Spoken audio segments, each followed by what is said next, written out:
Hello and welcome back to our 28th live stream.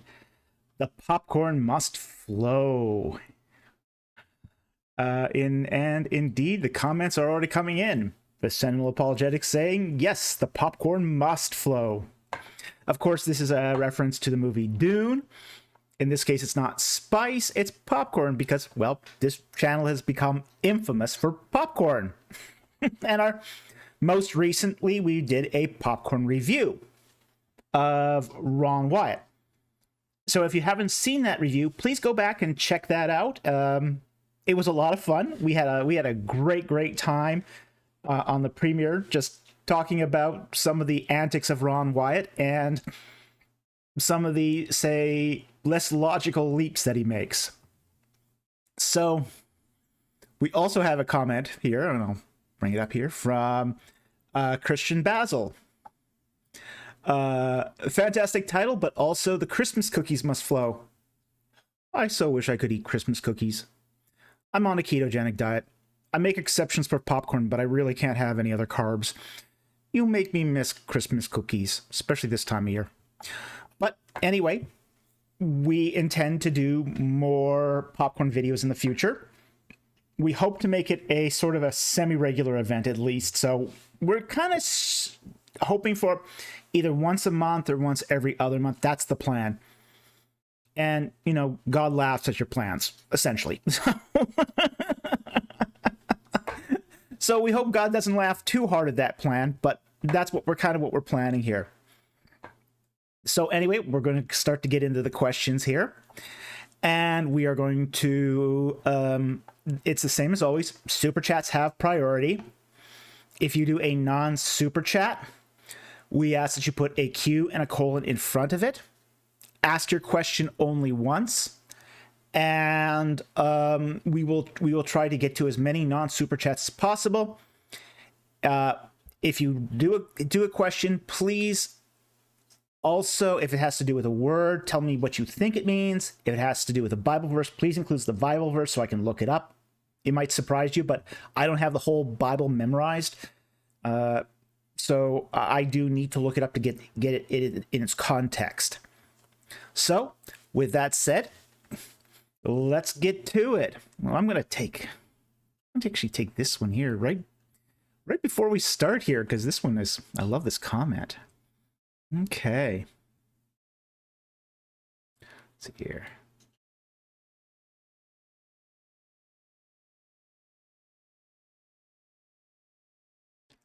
I just saw it here. Where did it go? There it is. He who controls the popcorn controls the scholarship. Agreed. Okay, so we have actually a few non-super chats we're going to try to take first here, and we already did that one, sorry. So we have the first question here, non-super chat question from Chow Yi. Seen The Chosen yet? What is your opinion? Okay, I've only seen season 1 of The Chosen, and I liked it. In general, I think it's a really good adaptation of the Gospels. I think they do take some artistic liberties with it. I think that some of those artistic liberties are reading into Scripture or go beyond Scripture. They are trying to capture the feeling of Scripture without necessarily following the text slavishly. I think it's actually from what I've seen so far, it's a really good series. I love the portrayal of Nicodemus. I'm a great fan of that actor anyway. But I think the portrayal of Nicodemus is really good. My only quibble with Nicodemus is that Nicodemus actually becomes one of the hidden disciples of Christ. He shows up again at the crucifixion scene to collect the body of Jesus Christ. So I don't think that the producers of The Chosen were quite fair to Nicodemus. But who knows? Maybe they might redeem him. Maybe. But overall, I think it's a really well-produced series. I think it's well-produced. I think it's the acting is incredible. It's a really great acting. Not always true to Scripture, but it's one of the better adaptations I've seen of the Gospels. So anyway, that is my opinion on The Chosen. Okay, question 4. Keith Wise asks, what are your thoughts about the Amarna letters and the Habiru? Okay, now I know there's a lot of people that equate the Habiru with the Hebrews, and I think that's totally wrong. I think that's totally wrong. The Amarna letters date to the 1350s BC, but the Habiru actually go way far back. We see the Habiru mentioned in 3rd millennium documents. There's also some real problems with trying to connect the Habiru to the Hebrews. I know Scott Stripling does this. He connects the Habiru with the Hebrews, and I think that's completely cuckoo for Cocoa Puffs. He really has to exercise a lot of confirmation bias to do this, because he's trying to force the Habiru in the Amarna letters into a post-conquest scenario. And one of the problems with the Amarna letters is you have to come to realize that Hatzor is still a full Canaanite city in the Amarna letters. It has a Canaanite ruler. It's still gobbling up territories in its sort of expansionist phase.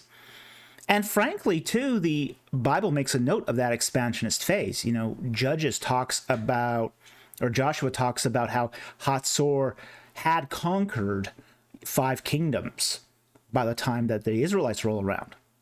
So we can really sort of firmly peg the Amarna letters in a pre-conquest setting. There's also the problem, too, with the Habiru conquering Byblos in Lebanon. And this is a real problem because the Israelites don't actually make it to Lebanon to do any conquests. So the Habiru conquering the city of Byblos is a big, big problem for the idea of equating the Habiru and the Hebrews, the Israelites. So I think the Habiru, and when we, for example, there are people who are not ethnically Israelite, strictly speaking, but still call themselves Habiru. Like, for example, Terah of Urkesh. Once he has to flee the city of Urkesh, where he ruled, he was essentially ruler of Urkesh, and he had to flee with his family and his goods and all that stuff. And he writes at one of the Mari texts that he has now become a Habiru. Essentially, the word Habiru means outcast, bum, mercenary. It's a derogatory term. It's a lower class. It's a term of class. It's not a term of ethnicity. So we have to be really, really careful with trying to equate the Habiru with the Hebrews or the Israelites. So I hope that answers your question. I don't think the Habiru are the Israelites, but I think that the Amarna letters give us an incredible perspective on what Canaan was like in the 14th century BC. Essentially, they were squabbling city-states. I mean, they're incredible to read, incredible letters. But it does also give us some insight into how God set things up for the conquest that would occur later on in the 13th century. So anyway, thank you very much for the question. Great question. And finally, Stephen Gray asked the question, I've recently come across claims that the Trinity is an Egyptian idea with 3 gods combined and addressed as a singular. Is there anything to this? No. It's not the same as the Trinity at all. They cited Siegfried Morans and Will Durant. Now, Morans is going to talk about triumvirates. And Egyptians had triumvirates. But they also had ogdoads too, which is groups of 8. And groups of 4. And groups of 2, pairs. Dyads, triads, ogdoads, all the way up to groups of 12, dodecads. So the Egyptians had these groups of gods that were, they weren't one god. We have to remember that the definition of a trinity is 3 persons who are the one god. And Egyptians had nothing like that.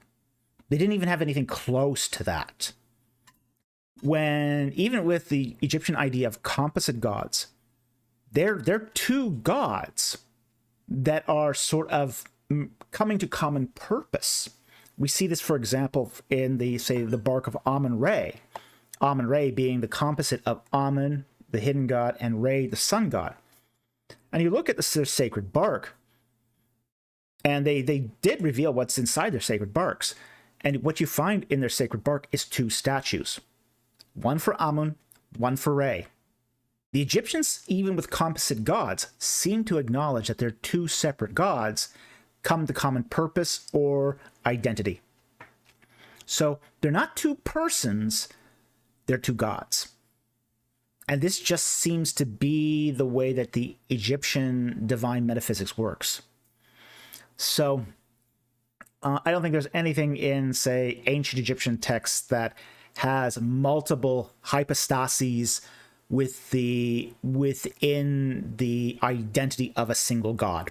Nothing that is definitionally the same as the Trinity. So anyway, I hope that answers your question. Thank you very much for the question. Okay, now we are going to get to some super chats. Our first super chat comes from Brick Creation for $10. Thank you very much for the super chat. Hello, Dr. Falk. Do you think Hebrews were dark-skinned or light-skinned or in between? How about Egyptians? I ask because Black Hebrew Israelites say that the original Israelites are black. Thanks. Okay. We have to kind of understand that the Israelite people are essentially a blended ethnic group. They're essentially come from many different ethnicities that are blended all into one during the Exodus. So they're not just one skin color. You have Semites, you have Libyans, you have Magi, and Magi are dark-skinned. You have Nubians, you have Egyptians.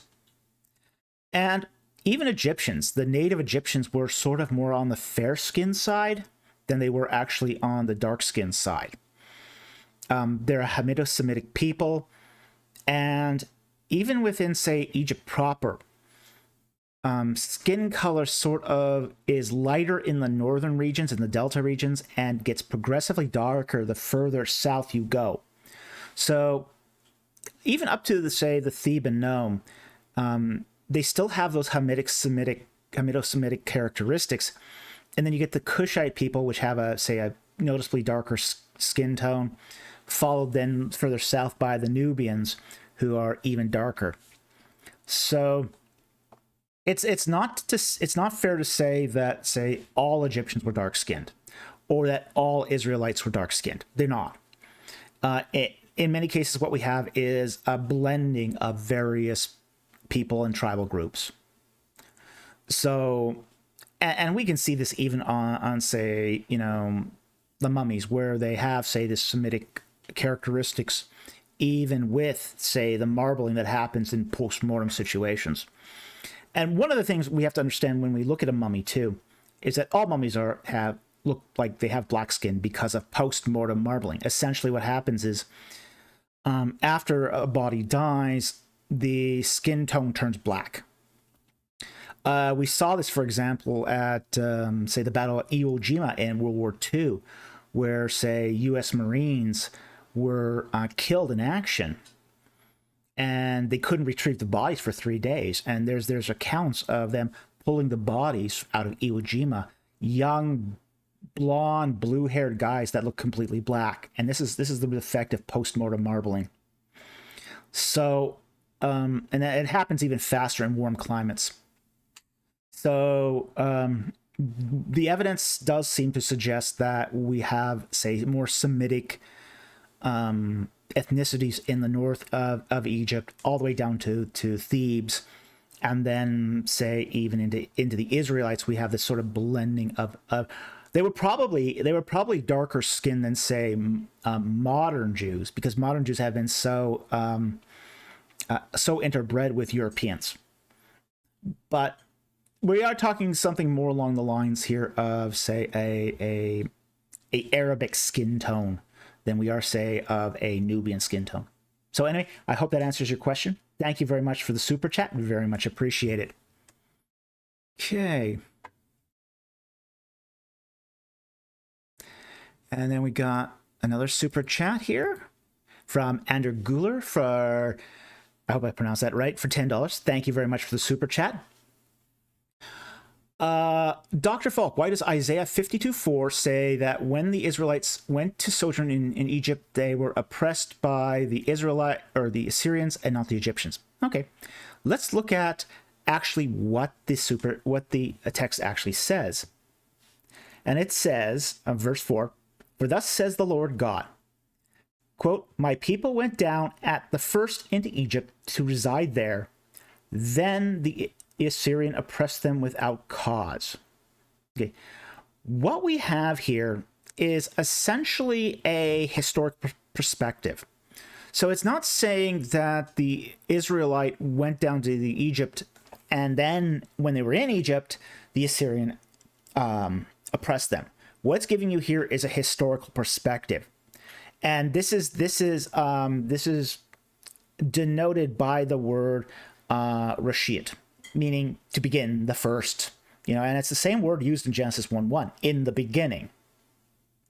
So it says, the text is basically saying, in the beginning, my people went down to Egypt to reside, to sojourn. And this is talking about their sojourn with Joseph and prior to the Exodus. Then, coming after that, the Assyrian oppressed them without cause. So it's laying out here a historical case that first the Israelites were oppressed under the Egyptians, then they were oppressed under the Assyrians. So that's all this text is saying here. So it's not that they went to Egypt after the Exodus, stayed there and got oppressed by the Assyrian, but more that they went to the Exodus to Egypt as sojourners before the Exodus. They left, and then they were later on oppressed by the Assyrians. So anyway, thank you very much for the super chat. I hope that answered your question. I very much appreciate the super chat. Okay. Okay. I'm going to take this one too. What was the original intended video for the last popcorn review? Wow. We were going to do the Cecil DeMille 10 Commandments. We had actually did the whole filming. It took 6 hours to film, 18 hours to edit, and then we uploaded it and got copy blocked by YouTube. So even though we had done commentary through the entire thing, we had viciously cut out a lot of material. We took a 6-hour recording here and reduced it to 3 hours. Okay, so that's shorter than the original run of the film. And most of it was our commentary. However, the copyright holder still blocked it. And there was just no way we could actually show it. So, this was a kind of a lesson for us. We can't actually do a review, a popcorn review of a film, a fictional film, without a lot of fighting and back and forth about copyright processes. So probably in the future we will not be trying any more popcorn reviews of movies, feature films because of this, unless it is completely out of copyright. So. Anyway, that's what happened, but we were able to recover. We still got a popcorn review out of Ron Wyatt's video, and that turned out to be a great success too. So, God's good. All right. Matthew Harrell for $5. Thank you very much for the super chat. Hi, Dr. Falk. I'm back. Well, we're so thrilled you are back. We missed you. Why was there a need for a school of prophets in 1 Kings 18:13? Was Psalm 90 actually written by Moses? Hope you are well. Well, we're doing pretty good. So let's see. I'm going to take, you got 2 questions there. No, that's fine. Let me just see. 1 Kings 18:13.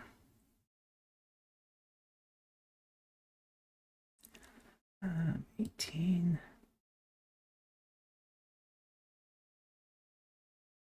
Okay, what I get here is, has it not been told to my master what I did when Jezebel killed the prophets of the Lord, that I hid 100 prophets of the Lord by 50s in a cave and provided them with bread and water? Okay, now this one doesn't talk specifically about the school of the prophets, but it is referenced in other texts, and I am familiar with the school of the prophets. Part of this comes from part of Israelite culture, and this is true of the ancient Near East, and frankly, most societies until, say, the 19th century AD, that if your father was a certain occupation, your son followed in your footsteps and became that occupation also. If you were a silversmith, your son became a silversmith too. So by extension, what we have here is that if your father was a prophet, chances are you're going to be a prophet too. Because these things are handed down, say, genetic lines.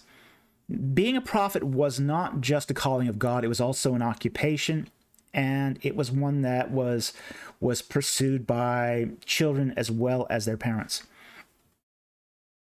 So schools of the prophets existed to train up children to become prophets. And those institutions existed.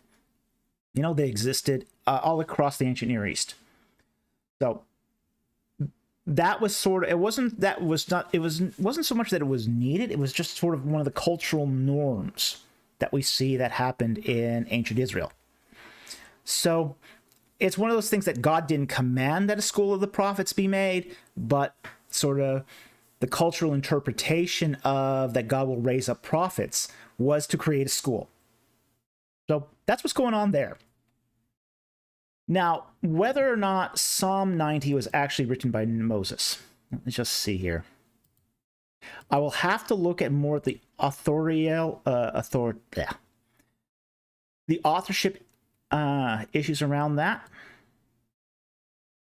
Now, verse 1 does say that that this is a prayer of Moses, and it's likely it could have been. Now, I haven't looked at any of the issues surrounding this, so I can't say too much. Like, one of the things I would need to do is I'd need to look at the Dead Sea Scrolls and, you know, maybe the Septuagint and try to find if there's any reason to contest this. You know, there might be some textual issues here that it might have been written that way in one text family and not the other. So without knowing more about this issue, I can't comment too much. So this is a little out of my expertise. I'm not that familiar with authorship of the Psalms.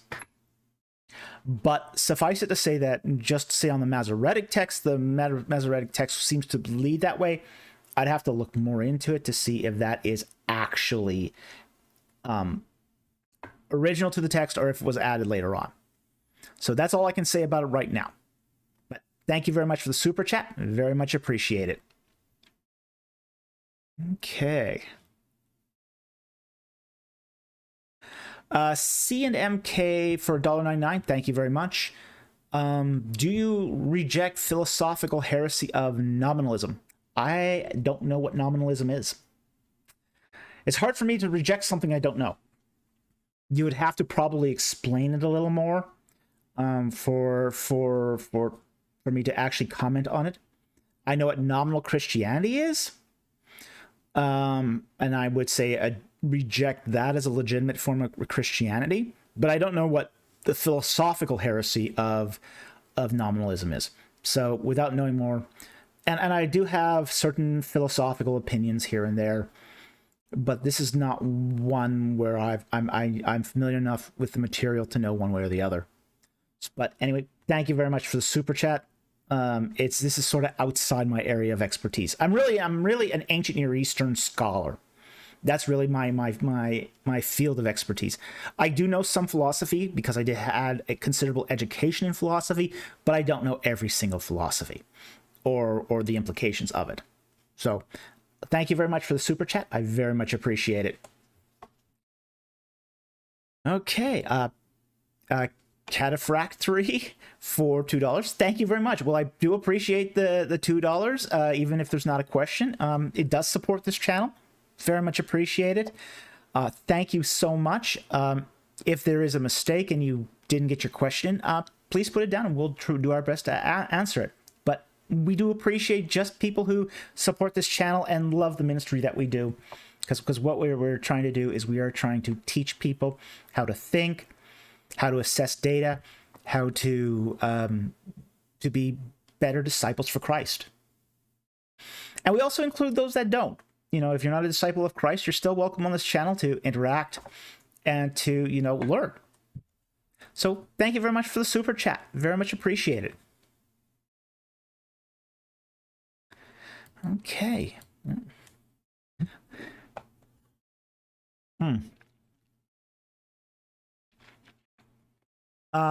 Does Deuteronomy 3:5, and this is from Gizgo SBOL for $5. Thank you very much for the super chat.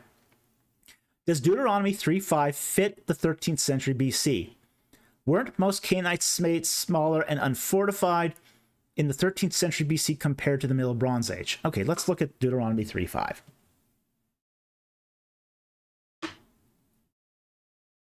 Deuteronomy 3, verse 5. Okay, it's I'm going to take from verse 4, and it says, "And we captured all his cities at that time. There was not a city that which we did not take from them, 60 cities, all regions of Argob, the kingdom of Og in Bashan. All of these cities were fortified with high walls, gates, and bars, besides great many unwalled towns." Okay. Here's the thing.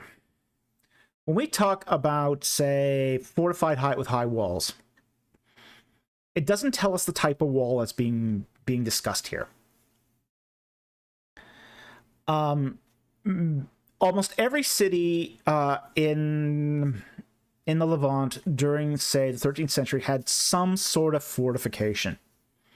And much of the reason why was because these were essentially squabbling city-states, you know, and random attacks from one city-state or the other happened all the time.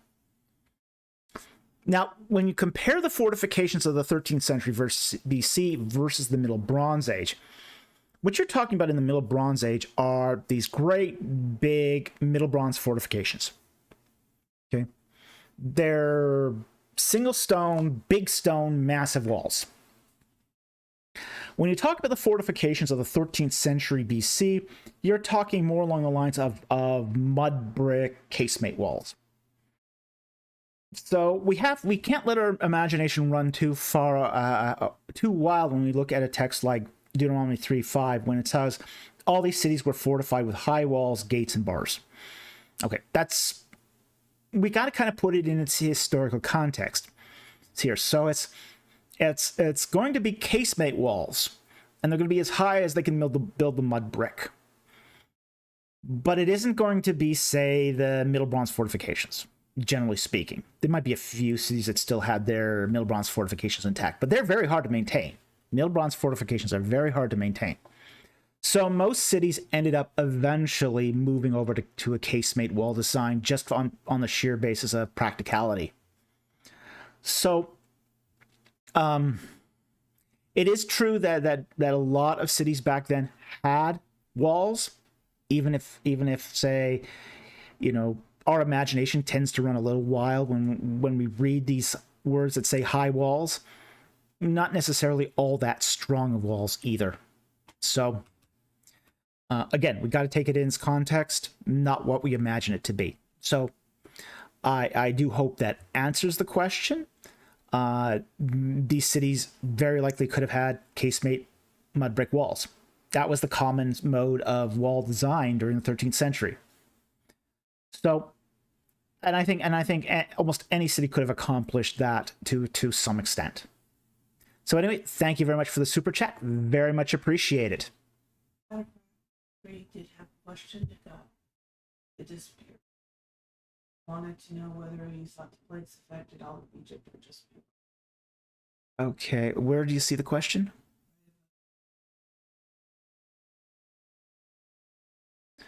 Okay. All right, we'll take it.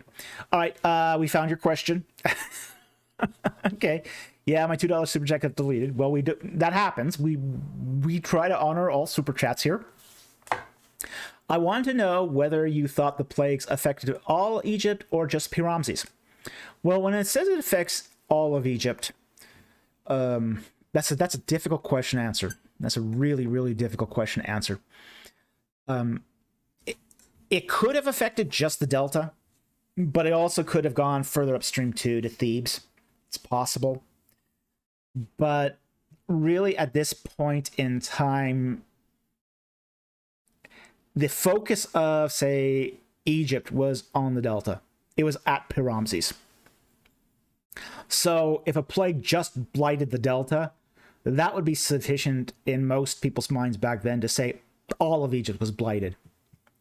So it doesn't have to actually have affected, say, from Alexandria all the way down to Abu Simbel for it to be, constitute a plague that affected all of Egypt. So we don't know for sure if all of Egypt is hyperbole, which is very possible. It could be a hyperbole based upon the fact that the most important people are living at Pi-Ramses, or if it did legitimately affect everyone from, say, as I said, Alexandria all the way down to Abu Simbel. We can't be exactly sure here. So it's a good question. It's just not one we can really answer at this point in time. But thank you very much for the super chat. Very much appreciate it. I see Mr. Phil Fox has popped in the room. Hey, how's it going? Good to see you here. Okay. Let's get back on track here. Okay, we got another super chat by Gizbo Espoel for $5. Thank you very much for the super chat. How do we know the Merneptah Stele doesn't refer to the Israelites in Sinai? Could Merneptah be the Pharaoh of the Exodus? No.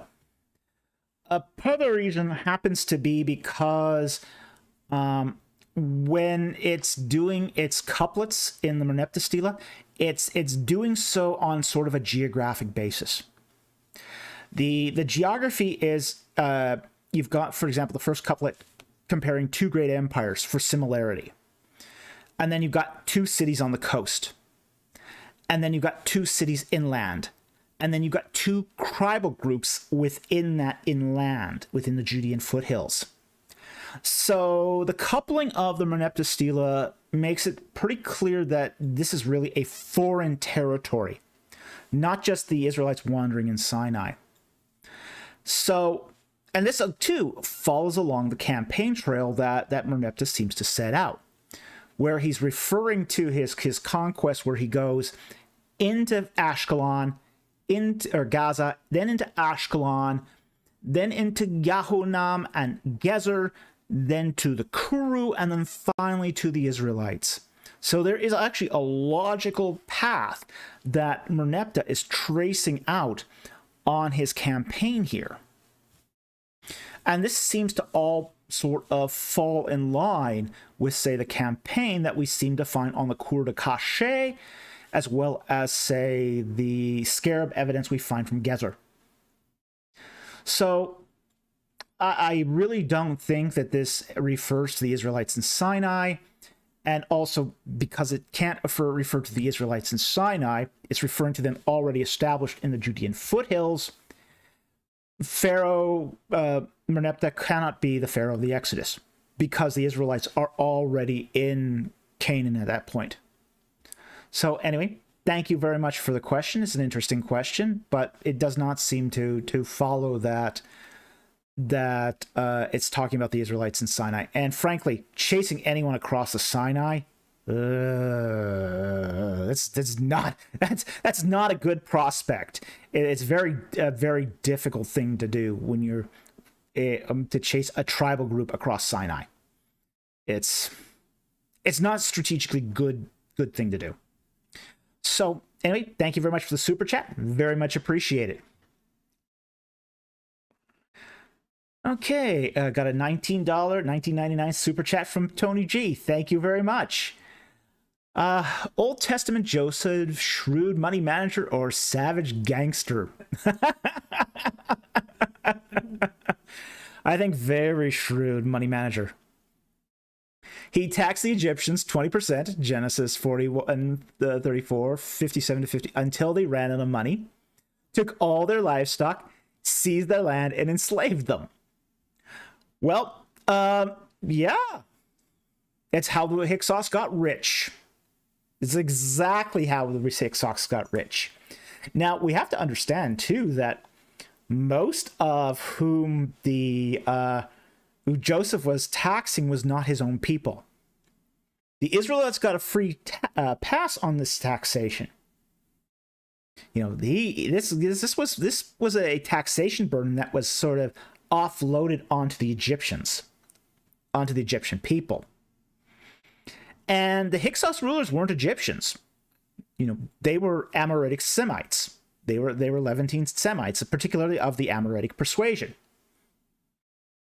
So the Hyksos had no qualms against heavily taxing the Egyptians. In fact, this is what causes the Egyptians to ultimately rebel against the Hyksos. In fact, this is one of the things that Ahmose I said in his Stele, that he's rebelling against the high taxation, that this constant demand for tribute and taxes that were levied against him. So, yes, he's Joseph is a shrewd money manager. There's a little bit of gangsta in him too. Let's be honest about that. There is a little bit of gangsta. So anyway, thank you very much for the super chat. Very much appreciate it.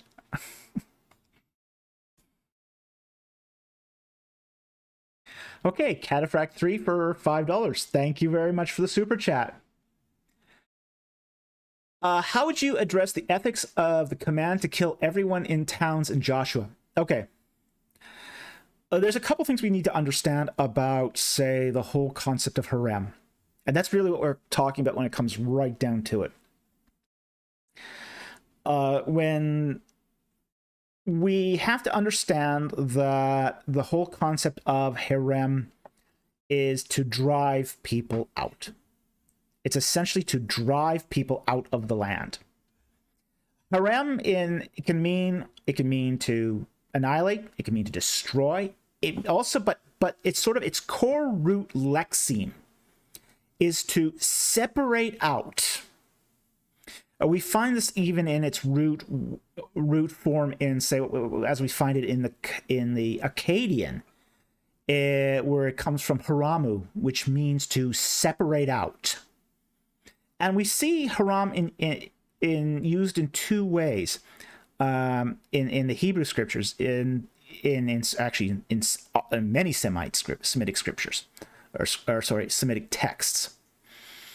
We see harem as in a collection of women reserved for the king. They're separated out for the pleasure of the king. But then we also see this other use, etymological use of harem, which means to separate out for destruction or to cast out. So there's two meanings. There's multiple meanings of harem. And we have to be very, very cognizant of that when we approach the text in Joshua. Because we do find some inconsistencies here if we just take the word harem to mean kill everyone, to exterminate.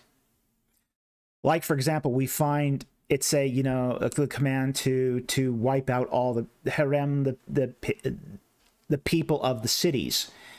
And then it gives you a command directly after, don't marry them. You know, this is going to be an issue. It's kind of icky to marry someone you've just killed. You know, it's we're not talking here the zombie apocalypse, marriage apocalypse here, the zombie bridal apocalypse. It's clear that there's something else going on in this text. So it's I mean, if you take, say, Walton's view of this, that it's to drive out, or it's hyperbole, you know, either one of those is a potentially satisfactory explanation of what's happening here in Joshua. So even if it's hyperbole, it still, has that sort of effect of, not everyone is going to be killed. If it's a drive out, it's still leave, and if you don't skedaddle, well, there's consequences that's going to befall that. So either way, there's the whole ethical debate is going to be couched in how you interpret that text and that word. So if it is just to drive out, there's the opportunity to escape. But we also know that not everyone avails those opportunities to escape. Like, for example, when Mount St. Helens blew, everyone was told who lived around Mount St. Helens, get out. The volcano's going to explode. Some people still decided to stay, not believing that the volcano was going to explode. Well, is it unethical for them to stay there knowing the volcano is going to explode? Well, no. But, sometimes you can't tell people to leave or else. And that's sort of what's going on here, is that there's that sort of predication here that there's this looming threat of leave or else. So we also have to take in mind too that that these cities were not destroyed in their entirety either. Most of these cities were just captured and reused, because the Israelites are occupying the land. They're eating the food on the Canaanites' tables. They're tending the vineyards that they didn't plant. And they're living in their homes. So it's an occupation. It's not necessarily a genocide. So with that said, there is some interpretive wiggle room here that comes from, not taking a one interpretation view of the text. So anyway, I hope that answers your question.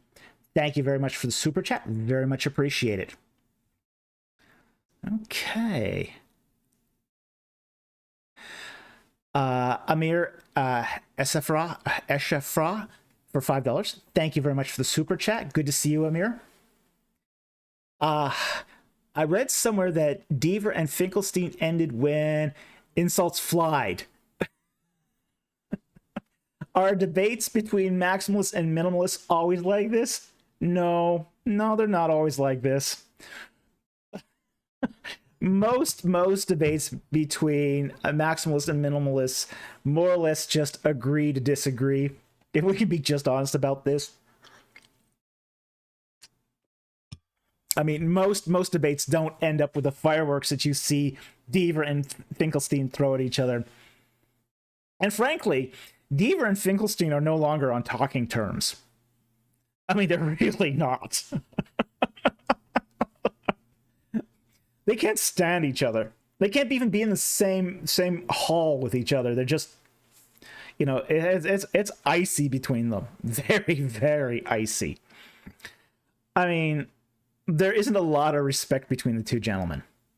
And I like Deaver a lot. He's a friend, but he's also a firebrand. He'll call a spade, and he'll kind of get nasty about it too when he thinks you're wrong. And at the same time, too, I also know that Finkelstein, is very abrupt, very curt, and it can be really rude. So, it's like putting a match to gasoline to get these two guys on the same podium. I mean, it's just... I almost had to say what the organizers were thinking by doing this, but no, most debates between maximalists and minimalists don't end this way. You're actually more likely to get, say, these sort of conflicts actually the closer the two views are. And it's kind of an irony.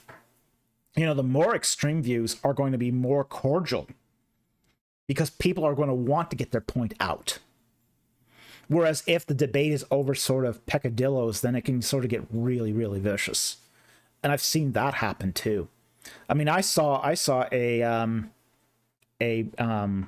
debate, what was it, between Manfred Beatok and what was his name?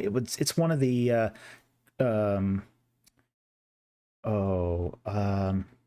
dendrochronologists had a debate, and the dendrochronologist at the end of the debate was just screaming I mean, just at the top of his lungs at B-Talk. You know, why won't you give up? You know, it was crazy. I mean, it was just crazy. You know, but, you know, debates get like this sometimes. And this was in a full academic setting. This is where I saw this happen. So, you know, debates sometimes do get that way when the passions get riled. Anyway, thank you very much for the super chat. Very much appreciate it. Okay, Matthew Harrell for $5. Thank you very much for the super chat. If YouTube guidelines will permit, will you please explain Deuteronomy 25:11? It seems like a harsh punishment, and I don't know how to defend it. Okay, now there are some questions that I will not answer because of YouTube guidelines. There is one that DN keeps asking. I'm just going to flash it quickly. I cannot really answer that question because of YouTube guidelines. So I appreciate the answer, but I can't answer it. However, let's take a quick look at this one. And see, let me just take a look at if I can answer it. Deuteronomy 25:11. Okay. Aha. All right, this is the one. If two men, a man and his countryman, are struggling together, and the wife comes near to deliver her husband from the hand of the one who is striking him, and puts out her hand and seizes his genitals. Verse 12, then you shall cut off her hand and shall show no pity. Okay. Actually, to be honest, there are comparable laws to this in the ancient Near East. Okay. This is not, this law is not in isolation here. We do see an analogous law in the Mesopotamian codes, but the penalty there is death. Death.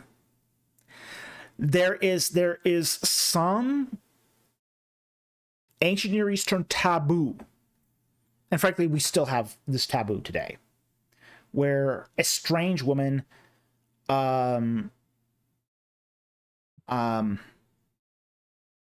grabs a man's apparatus. But here's the thing. This is not just that she's grabbing his apparatus. There's the other implication here that she's trying to crush it. Okay? So the whole idea of seizing is to more along the lines of to crush it. So this is more than her just breaking up a fight here. This is her trying to put an end to the guy's posterity. And putting an end to a posterity is a very, very serious offense. Okay? Because the whole idea of the Israelites coming into the Holy Land is that they be fruitful and multiply. And they become numerous like the seas of the sand. So any attack on a person's posterity is considered to be a great offense. So this is one of those cases where the man's wife should not get involved. Really, let the two guys fight, and let them settle it. But don't take an action that can affect the guy's future ability to reproduce. So that's sort of what's going on here. But as far as the penalty here, the penalty here is actually much, much less severe than we find in the neighboring nations. And it is a very much cultural thing. So I don't think you really need to defend it as much, except that it's just something that's part of the cultural taboo. It's part of, say, what is the intent of her grabbing it? And, how does it compare to other ancient Near Eastern law? So I hope that answers your question. Thank you very much for the super chat. I very much appreciate it. Okay. Andrew Goulet, I hope, or is it Goulet? I hope. I'm bad with names, so please forgive me again, for $10. Thank you very much for the super chat. If the Trojan War was a real event in the 1200s BC, would we expect any impact on the Israelites? Yes, I do think the Trojan War was a real event. I think it is part and parcel to the invasion of the Sea Peoples. I think what we have with the Trojan War is the Greek states establishing colonies in Asia Minor, or what's today modern the coast of modern Turkey, and they are moving down the coast. The Trojan War is essentially the first major conflict of that migration of the Sea Peoples. And that migration is going to impact the Israelites because those Sea Peoples become the Philistine states on the coastal plain. It doesn't affect them immediately in, say, the 13th century, but it is going to affect them later on in the 10th century, when Saul and David have the agricultural wars in the Shephelah, where both the Philistines and the Israelites need more agricultural land to feed their people. So that both sides are going to come into the Shephelah Valley, which has rich agricultural land, and they're going to fight over it. They're going to fight over it to feed their peoples. So absolutely, that's going to have an impact, but it's going to take a couple centuries for it to have its fullest impact. So anyway, I hope that answers your question. Thank you very much for the super chat. Very much appreciate it. Okay. Jago Davis for $5. Thank you very much for the super chat. What do you consider fair-skinned? And when I look at the skin map, it says opposite. It states that people would have a darker tone. Well, yes and no. I mean, compared to some white dude like me, yeah, they're darker skinned. Compared to some, say, Nubian or a Cushite, an Israelite or a Theban Egyptian is going to have lighter skin. It's all relative. So it's really going to depend. And it's going to depend on ethnicity, phylogenetic qualities. So there's going to be that, and archaeologically, we can look at mummies and sort of get traits from that. So again, it's a Middle Eastern skin tone, very much what you would find, say the Arabian Peninsula today. It's going to be that sort of skin tone, that sort of Semitic skin tone. And we know that, say, Egyptians in the northern region of Egypt are going to have, say, lighter skin than the Cushites, Medjai, and Nubians, because that's how they made those distinctions. It's not even so much how we make those distinctions, it's how they make those distinctions. So anyway, I do hope that answers your question and your super chat. Thank you very much for the super chat. Mr. Phil Fox for $25. Thank you very much for the super chat. Very generous super chat. And it's so good to see you here. Okay. Question. How did you become the coolest Egyptologist on the interwebs? Keep up the great work. Thank you for your insights. How did I become the coolest Egyptologist on the interwebs? God must be punishing me for something I did.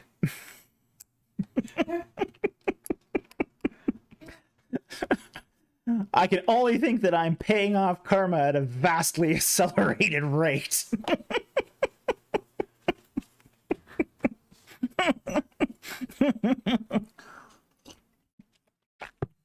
I mean, really, the whole reason I got onto YouTube to begin with was because at the time I was unemployed and had nothing else to do with my time. So it was like, well, why not do YouTube? So that's really why I got into it. Was because I had nothing else to do. I mean, yeah, I could have wrote papers if I really wanted to, and continue to publish that. But that was slow and thankless. And when you're unemployed, it's really demoralizing to do academic papers. So I thought, okay, I've got some knowledge here. I've got maybe a little wisdom, I hope. So I thought I would just, put on just these share the love, share the wealth, and the rest is, well, misery and history. By the way, you had mentioned doing a collab sometime. Still would love to do it with you if you ever want to. So do hit me up on Facebook if you want to do some more work together, because I'd love to be on your channel. So anyway, thank you very much for the super chat. Very much appreciate it. Okay, let's see if I'm reading that right here.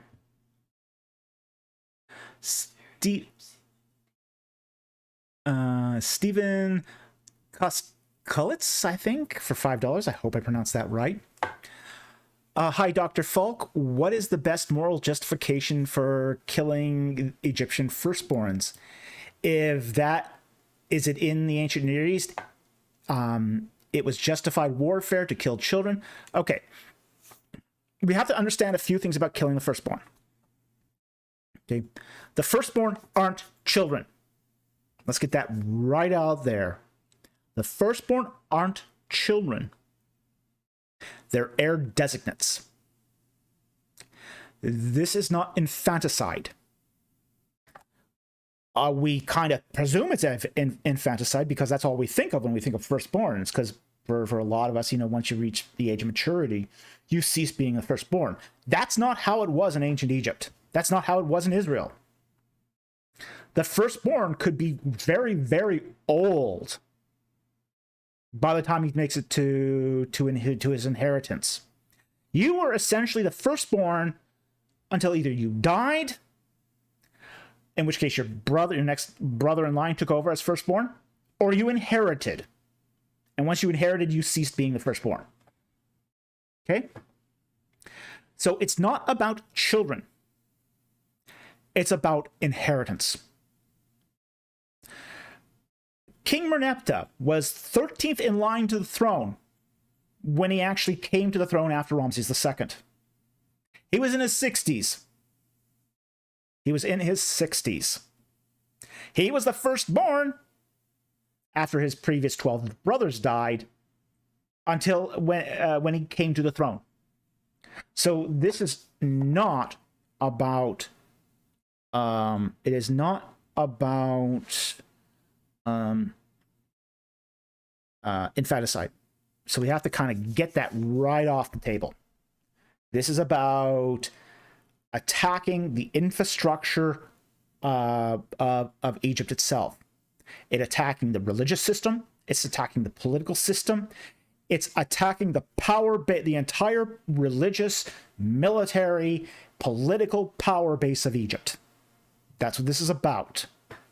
Throwing the whole system into chaos, because many of these firstborn already held positions of tremendous power in Egypt. So it's throwing the system on its ear so that the Egyptians are unbalanced enough to basically throw the Israelites out. So that's what's going on there. Now, with that said, it is also a parallel event. It is a parallel event in that the Pharaoh killed all the firstborn of the Israelites who were living in the Delta. So there's an aspect of justice here and retribution that's involved as well. So it's punishment for a previous event, but it's also judgment upon the entire political structure of Egypt. So that's the justification here. You've held these people in slavery. The God has told you to let them go. You won't do it. And so this is the result. This is the inevitable result. And, it's not like there was There was no warning for this. So, again, this is what was necessary for Pharaoh to release the people of Israel. So that would be the moral justification of it, is that it staggered Egypt. Staggered Egypt like a drunk man, or someone who was punch drunk. You know, it's just enough to get them off balance to let them go and make bad decisions. So that's sort of the justification here for the killing of the firstborn. And again, this is not about infanticide. It's not about infanticide at all. It's about inheritance. It's totally about inheritance. So anyway, thank you very much for the super chat. Very much appreciate it.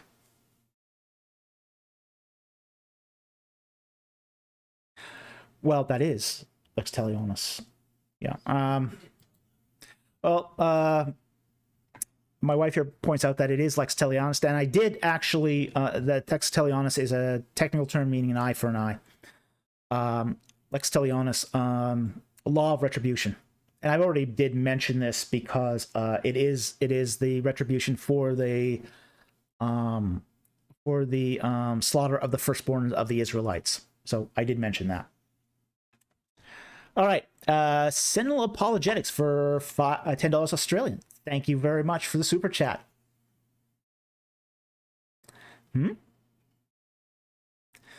Folk. Okay.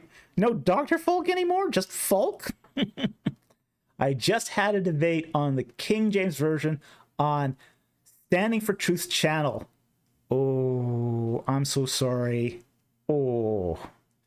It was great. I was drinking scotch throughout. But if you were debating, is there an Egyptian cognate that the King James translators missed? Love you. Don't go too heavy on that scotch there. I mean, it's strong stuff, dude.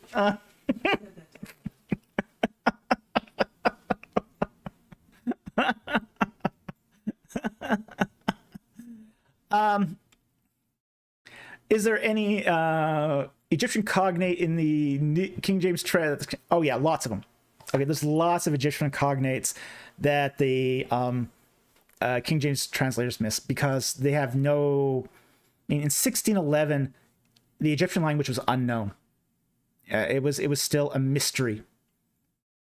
So the King James translators have no sort of relation to what was meant by, say, words such as basket, or even say cognates such as what we find in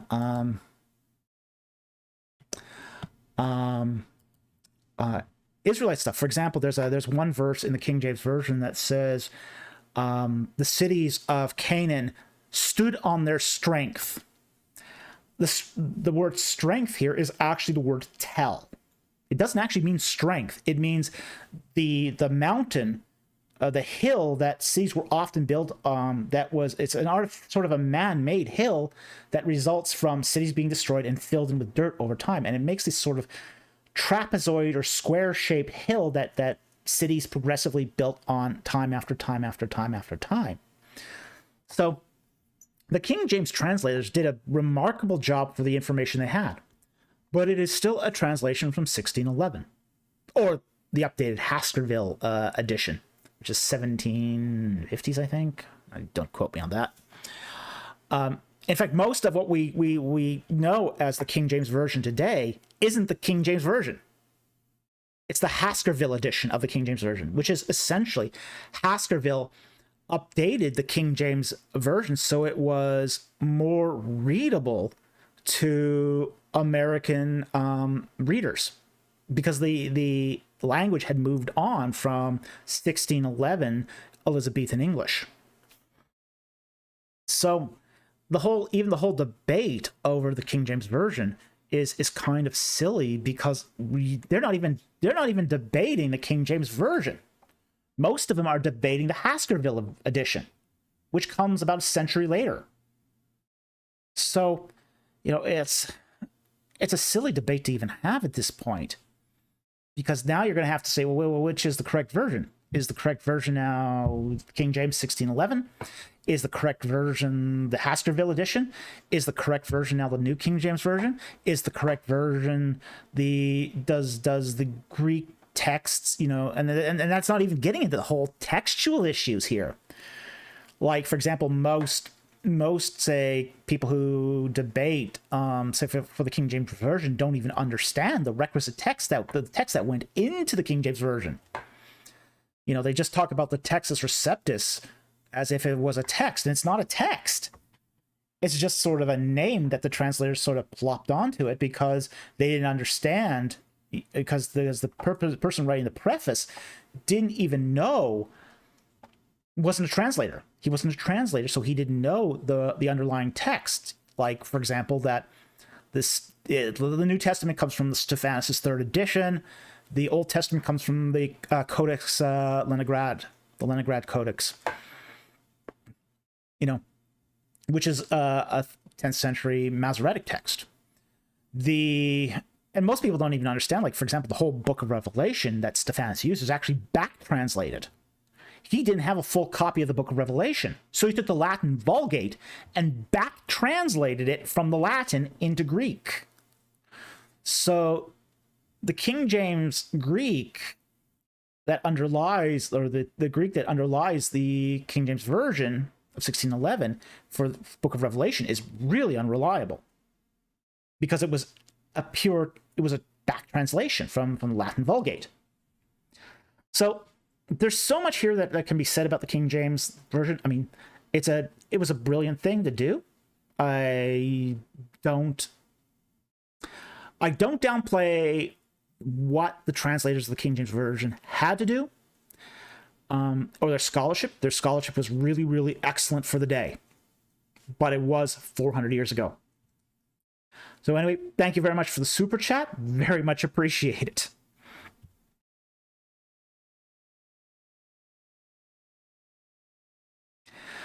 White girl with Instagram black screen for $10. Thank you very much for the super chat. Will a popcorn review of Ancient Aliens get memed on by copyright? I don't know. Maybe, maybe not. I'll have to be very, very careful with how I select such a popcorn review, should I ever do one. That would be lame. Yes, it would be. And frankly, in that case, if I got, say, a copyright strike, I'd probably appeal that. And the reason why I'd appeal that is because Ancient Aliens is not trying to be fiction, it's trying to be nonfiction. And the rules for nonfiction work, copyright on nonfiction work, are a lot more liberal than for fiction. And that's really why we got into trouble with the Ten Commandments, the Cecil DeMille's film. Because it's fiction, it's seen as fiction. So we weren't really going to fight that. Also, I know you're busy, but any chance for a video on Joshua Judge's historicity when you're somewhat free? Oh wow, somewhat free is a. I'd like to do more on Joshua and Judges. We still haven't even finished the evidence for the Exodus yet. My time has just been so strapped that I can't even complete a lot of what I've started. So we are trying to balance everything out to bring more and better content, but it's really difficult right now to do this. So, but anyway, thank you very much for the super chat. Very much appreciate it.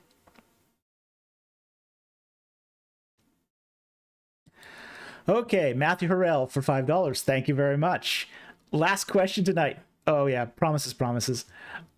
I'm tired. We'll still appreciate it. How did the Egyptian gods believe man was created? Is there an earlier Adam and Eve somewhere in the Near East? Good night. All right, well, have a pleasant night also. Now, creation, all ancient Near Eastern cultures had their sort of versions of the first man, Adam and Eve. They didn't call them Adam and Eve, but the idea that there was a first man and first woman is a archetype.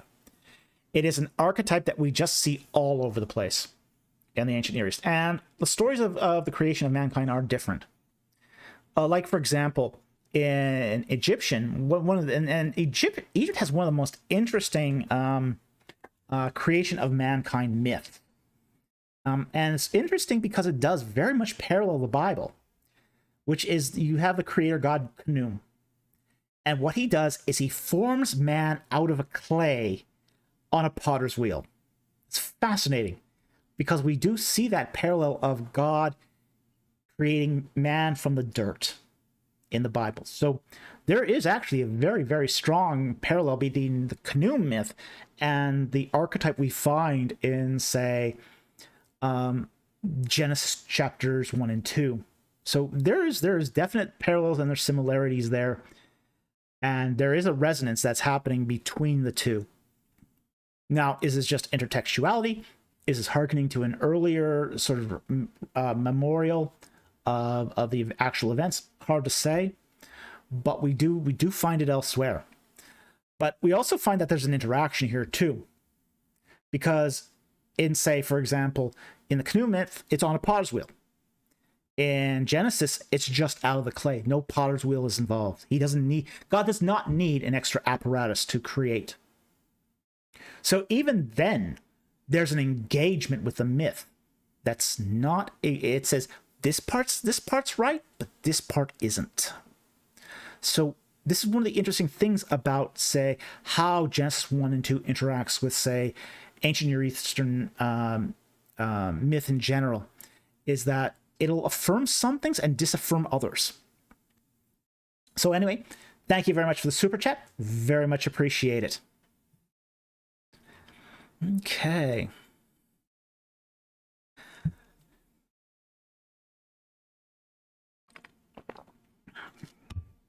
Okay, Dragon of the Mississippi for $5. Thank you very much for the super chat. Is Socrates correct that Western philosophers first derived their wisdom from the Egyptians? Is there anything to support this? God bless Mr. and Mrs. Folk. Well, thank you very much. God bless you also. Actually, yes. Absolutely. There's... classicists hate this. Classicists absolutely despise this little embarrassing fact. But Socrates is actually correct here, that Western philosophers did derive their wisdom first from the Egyptians. Some of this happens to come about during the 7th century BC, when the Greek trading colony of Naucratis is set up in the Nile Delta. And it's at that point when these Greek traders go back to Greece and they say, hey, look, we've seen some just unbelievable stuff in Egypt. You got to go see this, book passage. You get this sort of tourist trade go on. And then during the 6th, 5th, and 4th centuries, it becomes really, really a popular thing to do for Greeks to travel to Egypt as tourists. And it was at one point said that you are not fulfilled, you are not complete as a philosopher until you actually go to Egypt and see the wonders. Sophocles opines at one point in one of his plays that, about the disruptive effect that Egyptian thought had on the Greeks, where he says, the men are inside opining at the loom over Egyptian philosophy, while the women are out working the fields. There's this interesting inversion that occurs when Egyptian thought is brought back to Greece and they start debating it. They start debating it vigorously. Much of the Pythagorean school owes its sort of deepest roots to Egyptian thought. So absolutely, there's a whole lot supporting this. In fact, there's a lot of evidence for it in Greek texts themselves, and it does fit culturally with what we see from the time. So, yeah, it's a great question. It's a great question, and as I said, classicists hate this. Classicists hate this because they just want to ignore Egypt as these unsophisticated primitives, and they're not. So, NA, thank you very much for the super chat. Very much appreciated. Okay, Paulus Patros for $5 Canadian. Thank you very much. Good to see you. What do you think of the differences between Matthew and Luke in the New Testament genealogies of Jesus? Okay. This is one of those areas I do love genealogies, but I have not looked as closely at the two genealogies as I would like. I should do that. I have not done that work. I want to look at this. I know there's a lot of New Testament commentaries that have commented on the genealogies of Matthew and Luke. And there's various explanations for this, why these two genealogies are different. Some commentaries have tried to stress that one shows the sort of the priestly line of Jesus, the other shows, say, the kingly line of Jesus. I doubt that. There's gamatria going on in the genealogies. For example, we find the three groups of 14 used. I don't remember if it's Matthew or Luke, but in one of them you definitely have gamatria happening. There's a lot going on in these genealogies, and I'm always hesitant to comment too much on any genealogy in the Bible unless I've actually taken the time to thoroughly study it.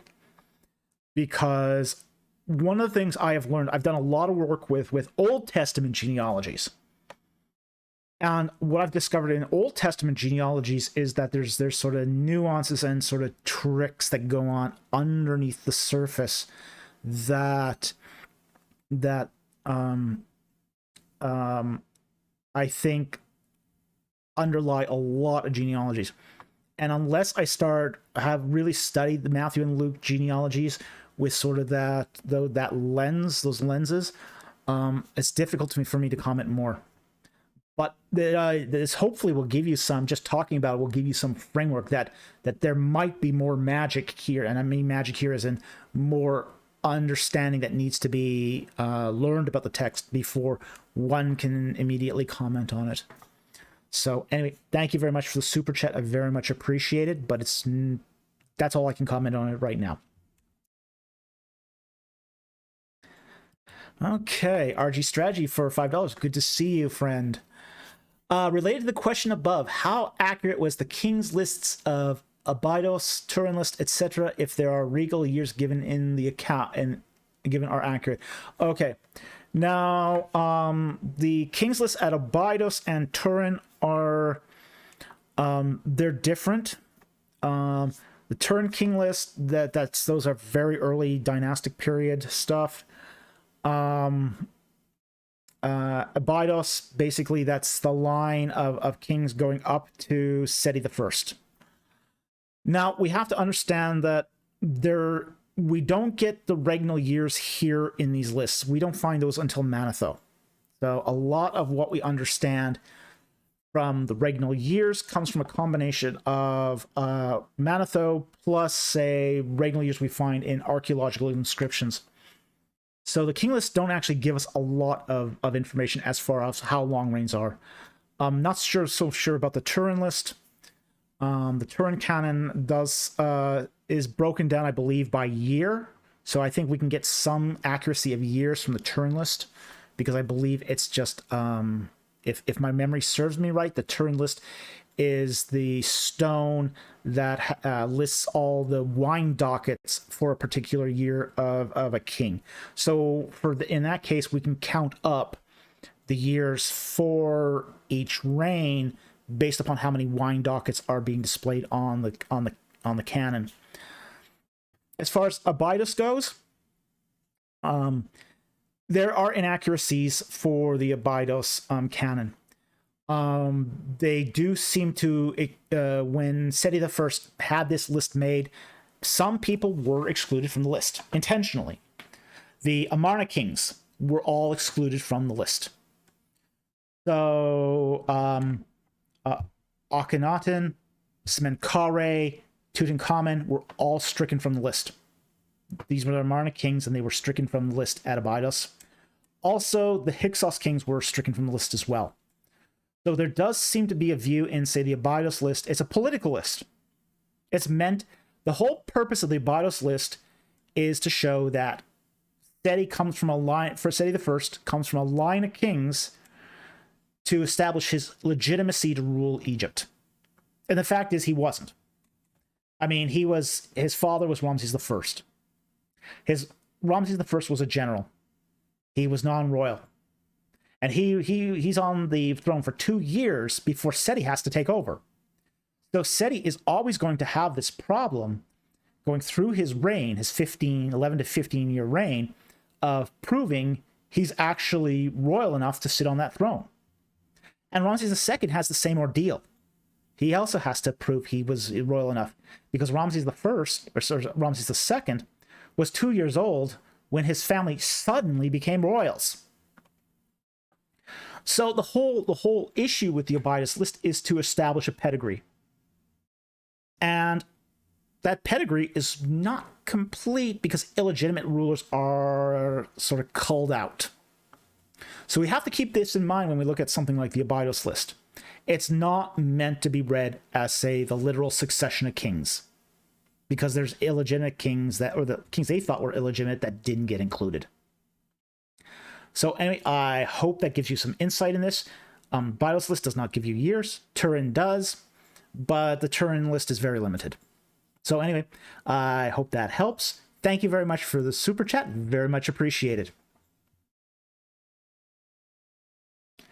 Okay. I hope I get this pronounced right, okay? Cheese one, I hope? On one? Cheese on one? Again, I'm terrible with names, and some of these YouTube names are very, very strange, so forgive me if I butcher it, but I do appreciate the super chat for $10 Australian. Thank you very much. Hi, Dr. Falk. Big fan of your content. I enjoy binge watching during night shift with my newborn. Ooh, well, congratulations on the newborn. I hope you're eating lots of popcorn while you night binge. Do you know of Dr. Colleen Darnell? Yes, I do. I do know of her. She's at Yale. She's an Egyptologist I followed on socials a while back. Yeah, I do know of Darnell. There was some scandal as a result at Yale between her and her now husband, who is a chair of the department at Yale. There was some not so nice things that happened at Yale before the two got married. She was a graduate student, yeah, there was some bad stuff. It caused the delay of several grad students and getting their degrees as a result of that illicit relationship. So yeah, I think she's a competent enough Egyptologist. A little bit strange with some of her 19th century imperialist cosplaying, but you know, some of the stuff she's done is really respectable work. I have to put credit here where credit is due. So yeah, some of her work is really good. I like some of her work. I use some of her work, but there's been some aspects of her career too that have also been very controversial. So anyway, I do know of her. I've never met her personally. So anyway, thank you very much for the super chat. Very much appreciate it. Okay, Linguist Amo for $5. Thank you very much, and it's good to see you here too, friend. I just wanted to help with the book, but I did have a question. I was curious how you would refute the documentary hypothesis. Well, I'm glad you mentioned that. This Sunday, and I believe it's 1 p.m. my time, 4 p.m. Her time, I'm going on S.J. Thomason's channel, and she wants to discuss the documentary hypothesis. And not to get too ahead of myself here, but I think there's many reasons and grounds upon which to refute the documentary hypothesis. So and I think it boils down to this. I think it really boils down to, how do we define sources? How do we then determine when one source begins and when another begins? Because frankly, the documentary hypothesis and I are going to have very, very different opinions on what we mean by sources, what we mean by transition sources, and how we date sources. And I think that's going to be where the rub is. Nobody, as far as I know, argues against that. Say the Pentateuch was edited at some point. Whether that is edited for, say, continuity. Like, for example, I think my opinion on how the Torah formed was it was a grouping, basically a collection of late bronze documents that were more or less just stitched together one after the other. The documentary hypothesis is going to take a very, very different approach to the concept of editing. They're going to take a concept where things get changed over and over and over and over and over and over again by one redactor or the other. And I think that's very problematic. I think there's no evidence for it. I think it's I mean, apart from, say, stylistic editing, such as, updating of vocabulary or mistakes in spelling and transcription, I don't think anything they propose as evidence for redaction can really bear out in the end. When you really take a very, very close look at what they said, the documentary hypothesis suggests is a change in edit. You look at other comparative literature in the ancient Near East, and you can't make the same arguments. Like, for example, one of the famous arguments they make is that, if you have a narrative followed by a poetic section, well, this is two different authors. When, for example, we find these texts all over the ancient Near East where a text will start with a narrative section and end with a poetic section. The Merneptah Stele, the Merneptah victory stele, the so-called Israel stele, is such a text. It starts with a narrative section and ends with a poetry section, and we know that was one author. That wasn't a pair of authors or more. There was no redaction going on there. We have a definite date for that, when that happened and when that text was written. And it's well attested. So I think here what we have here is essentially sterile conjecture. And frankly, it's even a matter of the goalposts changing all the time, too.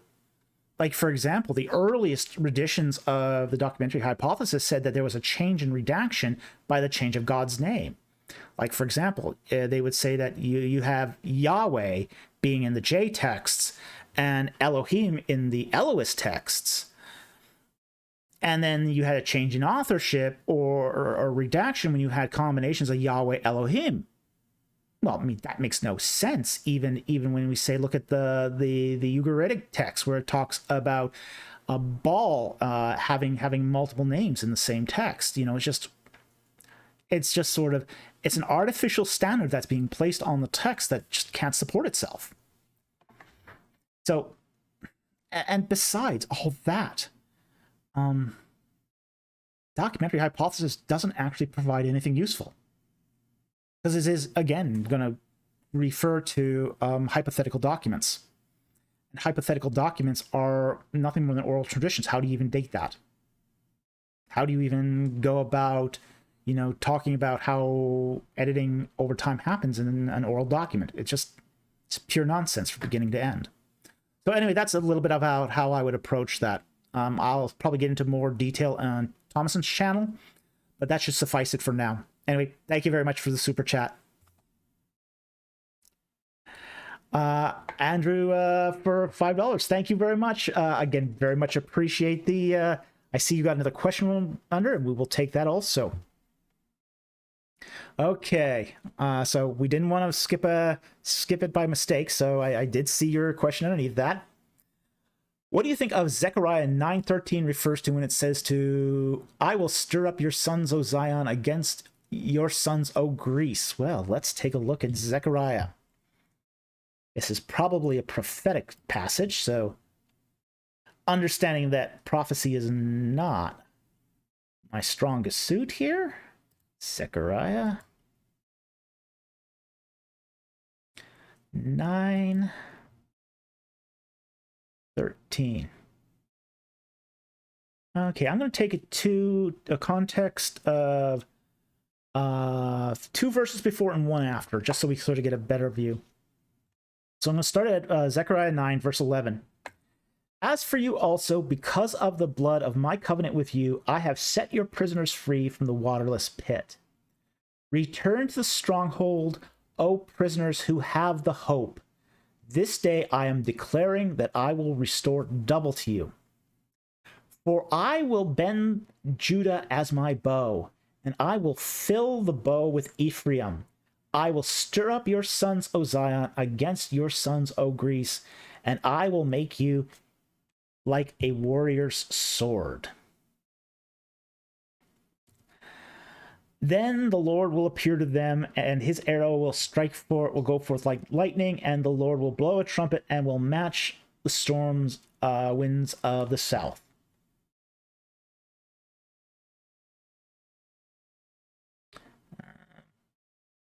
I'll even read one more here. Verse 15. The Lord will of hosts will defend them, and they will devour and trample on the slingslams, and they will drink and be boisterous as with wine, and they will be filled like a sacrificial basin, drenched like the corners of the altar. Okay. Now the word for Greece is Yavan, and it's really a son of Japheth. So it might be a reference to Greece, but it doesn't have to be.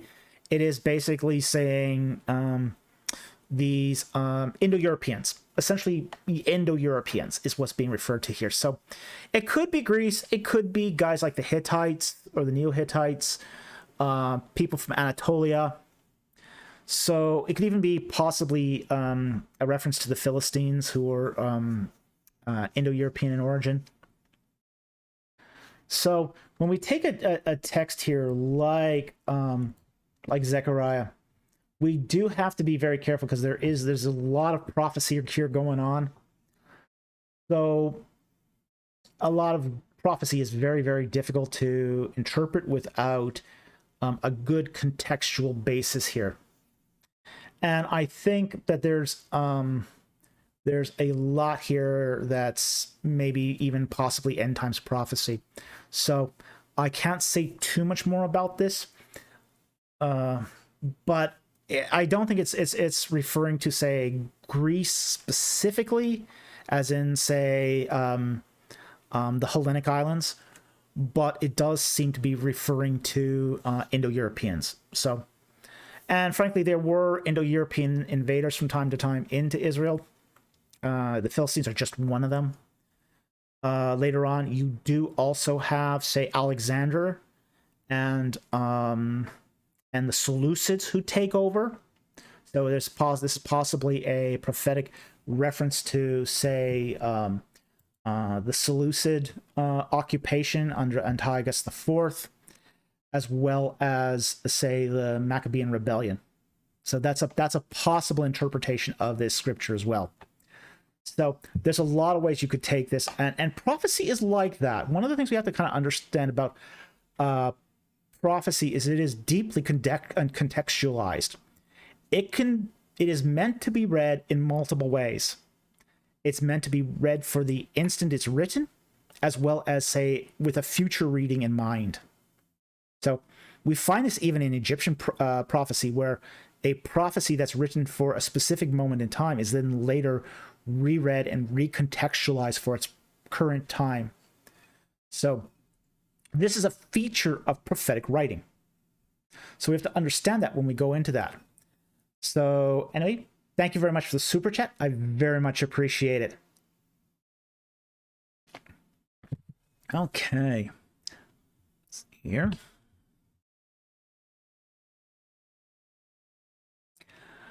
Joseph the Wanderer for $2. Thank you very much for the super chat.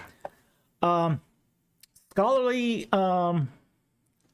consensus, Gilgamesh was a, yeah. You can all read that for yourself. I'm very, very hesitant to comment on LGBTQ subjects on the channel because of YouTube's rather authoritarian community guidelines. There is no scholarly consensus on this, by the way. There are opinions on both sides of this debate. And each side has its own arguments. And I don't have an opinion on this because I have not read enough Gilgamesh to really decide. But there are scholars on both sides of this debate who legitimately argue this question. Both have their arguments. I have no opinion here. And I don't think there's a scholarly consensus. This is one of those areas where we have a scholarly debate. There's no consensus opinion at the moment. So, as I say, you find both sides of this issue. So, there's some that are some of these historical figures that where such a predilection is more commonly accepted as scholarly consensus. Like, for example, Alexander the Great, I would say the scholarly consensus says that he was. But as far as Gilgamesh, I don't think there's a scholarly consensus on this at the moment. But I could be wrong on that because I'm not a Gilgamesh scholar either. I'm not a scholar on, say, Mesopotamian literature. So, but as far as I know, it's a debate at the moment. Anyway, thank you very much for the super chat. Very much appreciated. Frodojack for $5. Thank you very much for the super chat. Hi, Dr. Falk. Follow up the 7th commandment video. Is divorce only for adultery or also for violence, abuse, etc.? Ooh. Yeah, that's a tough question. It's a really, really tough question, and it's tough on a number of levels.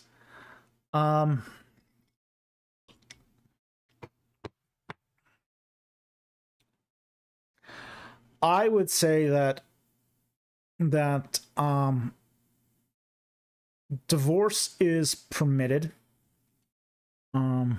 For adultery, that's a no-brainer that's permitted for that. Is it permitted for violence, abuse, etc.? Yes, I would say it's also permitted for that as well. And the fact is that it comes to preservation of one's own life must take priority over, say, preservation of one's marriage. And God hates divorce. Absolutely, God hates divorce. But God hates murder too. God does not expect a woman or a husband, and we have to remember that 50% of domestic abuse cases are also oriented against men, that domestic abuse, if it's going to be one of those things that's going to lead to death, then absolutely get out of the marriage.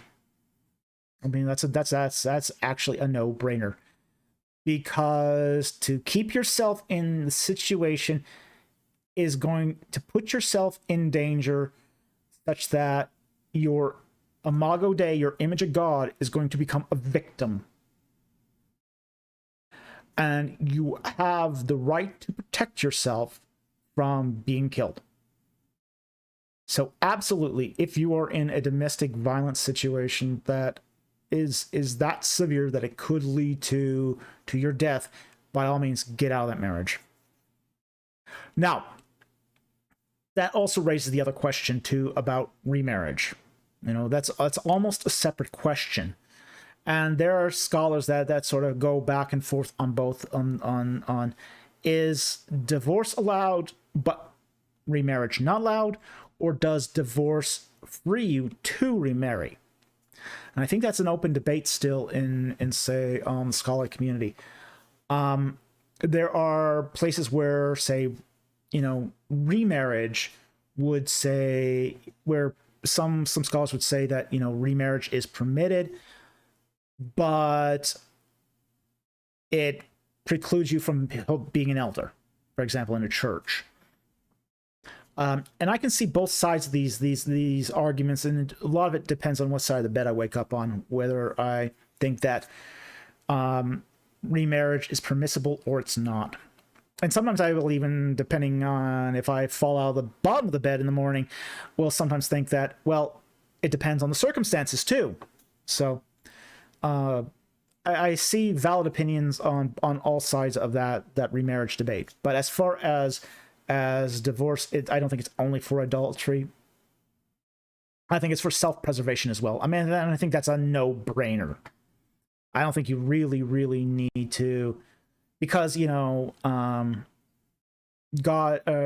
tells the apostles to buy a sword to defend yourself. If self-defense isn't an option for divorce, what is? Okay, so anyway, that's where I stand on the issue. Thank you very much for the super chat. I very much appreciate it.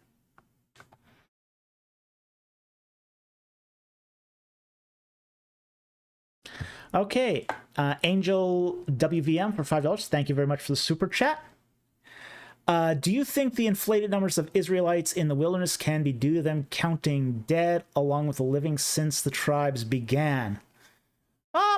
Could be. Possible.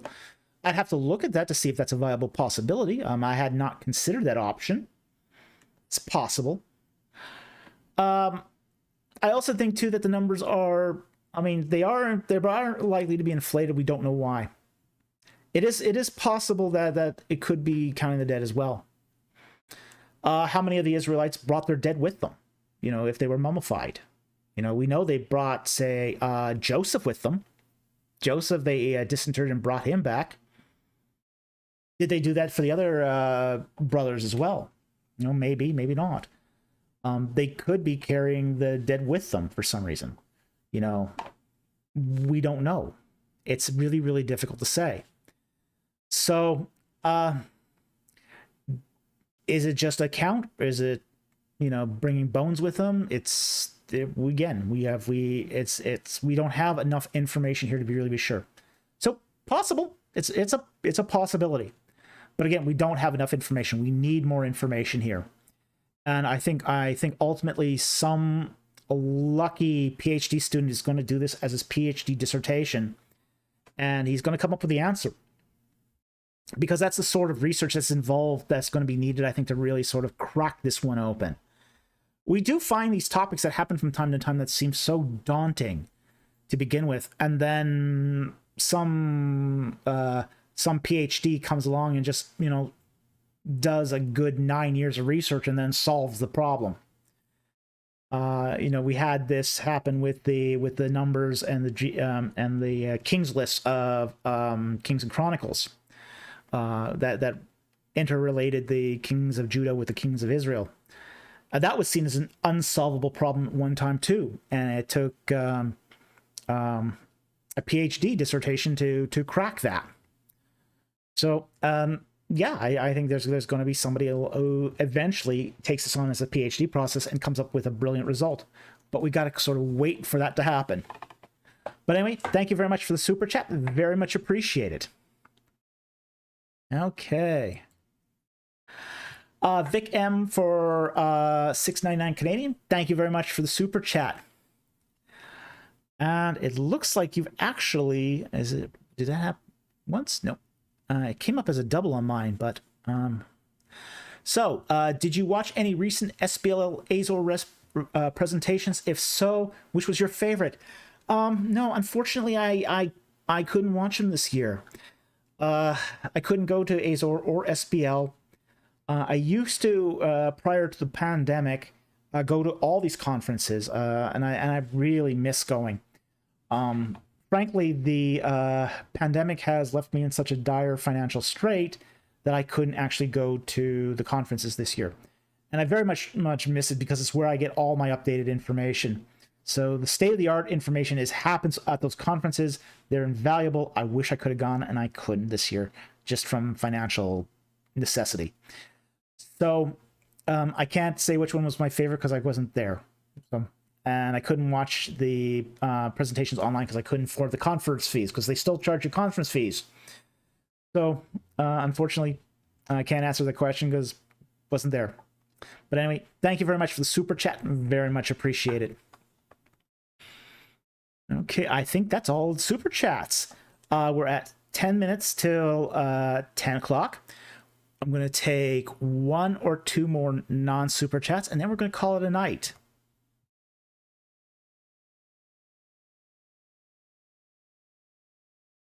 I'm going to take this one here. It's somebody just popped it on the end of the list here, and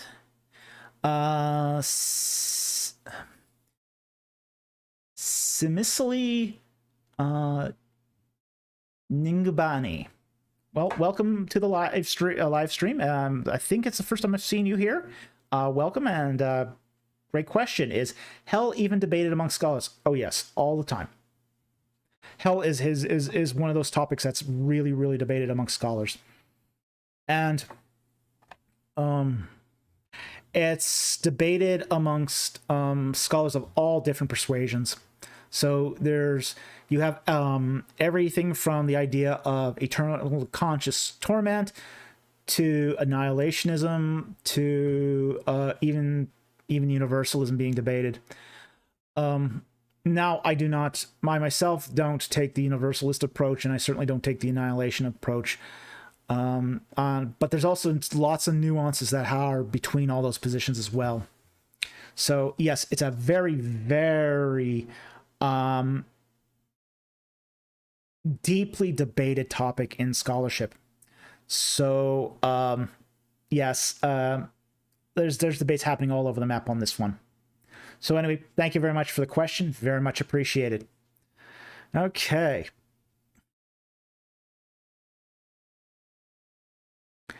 Ooh.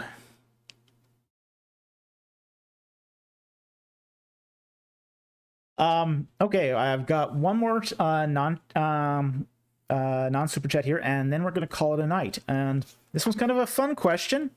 So, from White Girl with Instagram Blackstream. Since you're into sci-fi, what is your favorite sci-fi media? Mine's Mass Effect. Now, I did play Mass Effect 3, and I really enjoyed it. And I have to admit, I did find it. I didn't like it much for replayability. It wasn't the sort of thing that I could replay. But I did enjoy it. I have to admit, it was a good story. I enjoyed it greatly. The graphics were spectacular. But my favorite sci-fi medium, wow. Oh, I'm a big Dune fan. I have to admit, I'm just, for me, Dune is probably my favorite, and the popcorn must flow. I love Dune. I like the books. I like the movies. It doesn't matter which Dune movie it is. I just gobble it up. I even like the sort of the non-canonical canonical books by Kevin J. Anderson and I think it's Frank Herbert Jr. I actually met Kevin J. Anderson once. I met him at a science fiction convention. I met him once at BayCon. I was actually this convention had a little sort of green room bar. You couldn't order alcohol there, but you could order drinks like Kool-Aid and that sort of thing. Non-offensive drinks. And I was drinking alone in one of his places, and here walks in Kevin J. Anderson. He gets a drink and he sits down at my table, and we start talking.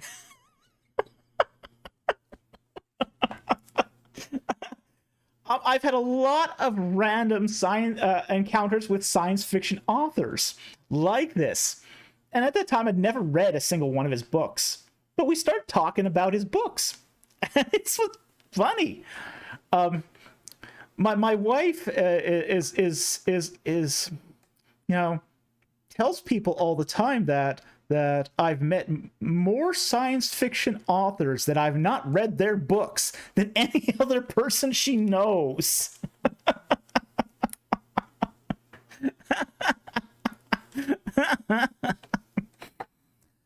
So yeah, I've met Kevin J. Anderson and had a conversation with him. So yeah, I've met all sorts of science fiction authors, and that's because I used to be on staff on a lot of science fiction conventions. So being on staff, and I was a staff artist. So what I would do is I would, anytime a convention needed artwork, they would come to me and I'd do line drawings for them, essentially. So that got me into a position where I bumped into a lot of science fiction authors. And yeah, but my favorite sci-fi series is Dune. My favorite anime series is Mobile Suit Gundam. And I would say my favorite science fiction games are Fallout. So that's sort of my three sort of classic sci-fi loves. So that is going to be the last question of the night. We're going to call it a night here. Again, a reminder for everyone to tune in this Sunday for...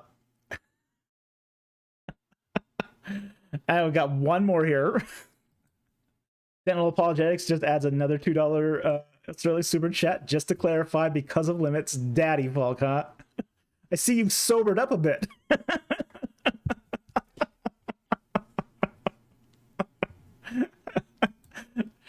Or you say Skyrim, but with guns. Yes, exactly.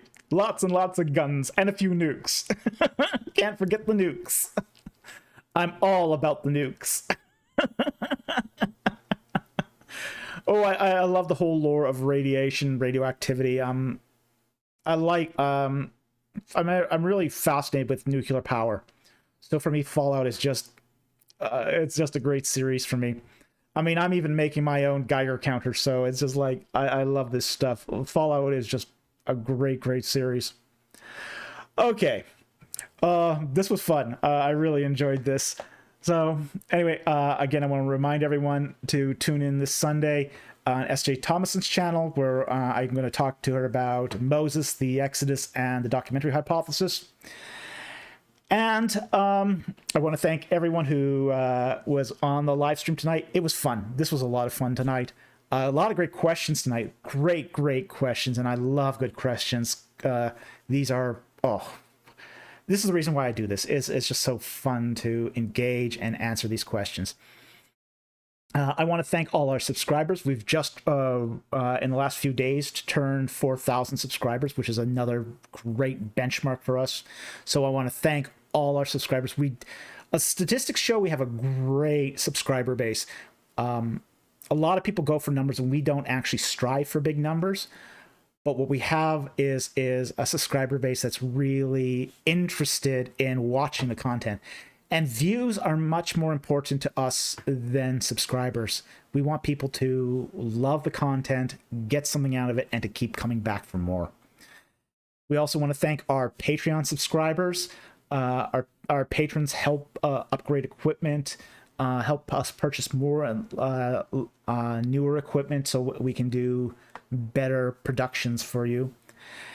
And I want to also thank those who have contributed to the GoFundMe. Again, we're hoping at some point to be able to write more to get this information out there to a wider audience. So with that said, again, thank you to all the super chatters. Thank you for all the participants tonight. And I will see you next time on Ancient Egypt and the Bible. Have a good night.